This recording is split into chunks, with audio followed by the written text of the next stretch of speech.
Hey, so first of all, I want to thank anyone who's watched these videos without malicious intent. Um, Even your silent support is appreciated.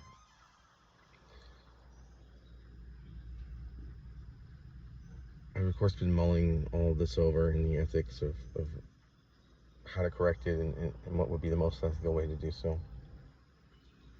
As you can see in the previous videos, clearly there's more to this than simple malice on Gabby's part.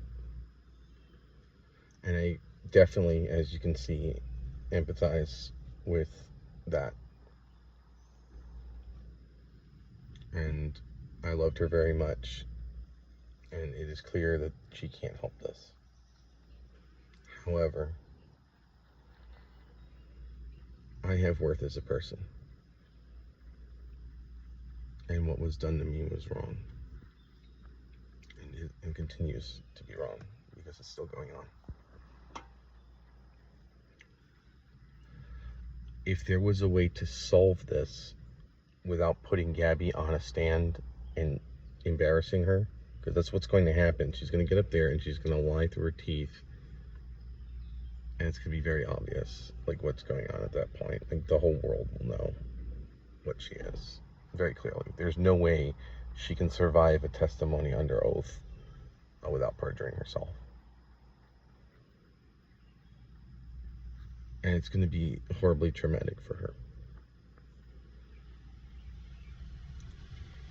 But if I don't do something, I'm going to die in my car. This has gone on long enough.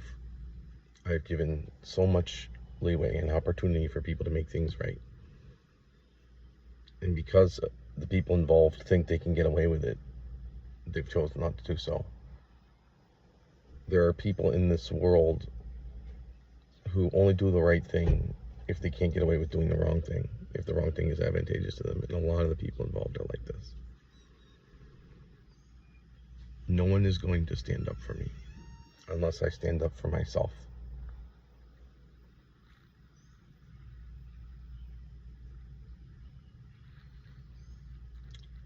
And the interesting thing is,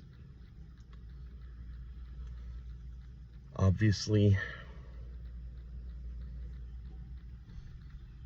there's vicious retaliation for times when Gabby's angry, but I've heard her be angry at me one time.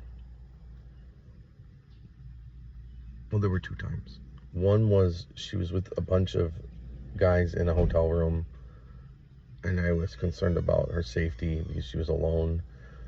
She thought I was jealous, and I explained it was like a safety concern, and I didn't really care as long as she knew she was safe, and then she stopped being angry. But the other time was she told me if I didn't start standing up for myself, she didn't want to be with me.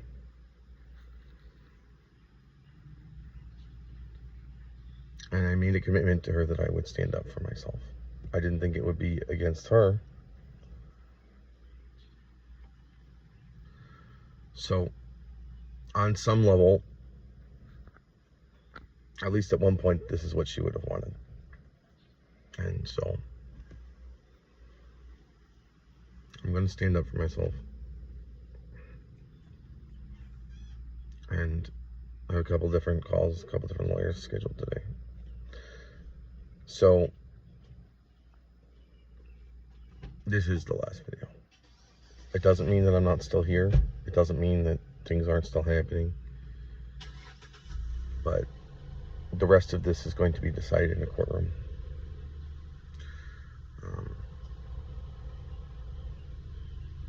And it's going to begin with the lawsuit, actually. It's not going to begin with the criminal trial. Because I can't afford to wait for the criminal trial for my brother and other things. I have to get remedy because I need it to survive. Their goal is for me to either die, so it's not an issue, or to be committed. They've tried so hard to have me committed, because the thing that sucks is because I have a diagnosis, they can utilize that to get me out of the picture without due process, or at least they think. they've already done this, and there is due process. A lawyer came and was like, there's no basis for this, these accusations. But I don't want to bank on that. I don't want to bank on that. If a bunch of people that She Brigades gets together and makes up some bullshit story about why I need to be committed for life, that I'm going to have as good of a lawyer come down, because it's the state that assigns it. I can't afford it. I need to stop living in fear and start living the rest of my life. That can't happen until these people stop, and they're not going to stop unless they're made to. So I don't want anyone to worry about me who's watching, who gives a shit. I'm going to be fine. I'm going to be fine because I'm making this decision.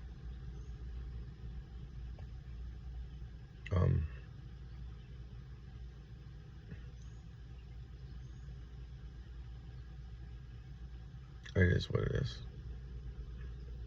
There's no happy ending. But there is an ending where I survive and an ending where I don't.